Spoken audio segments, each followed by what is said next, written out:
yan nakakalimot at walang alam ngayon sa gobyerno. Ano na ang dapat nating gawin? Yes, wag nating sayangin ang ating pagsasama-sama ngayong hapon.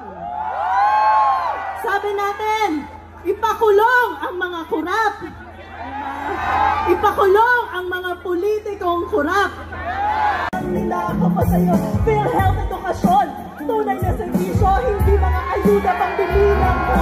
Mga infrastruktura, dapat maginawa pero project na pa-ewan. Kung lang dapat confidential fund, Fort Barrel, ayuda, taksang ina mo, dinaasapan nila.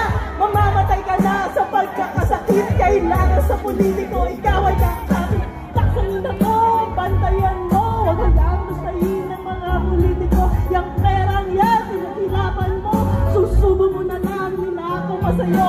Taksang ina mo, bantayan mo, huwag hayaan gustahin ng mga politiko. Yang perang yan, pinaghirapan mo, susubo mo na lang, nila ako pa sa'yo. Bata, di marunong magbasa ang mga politiko, gusto'y mabang sila ng mapola. Naniniwala ka? Nakakapagod na, tama na ang dinastiya, nasa Diyos, ang awa, nasa ewa ang gawa. Gawa ka ng gawa, pero bakit ito ka? Palayain ang sarili, di ka magsisisi kailan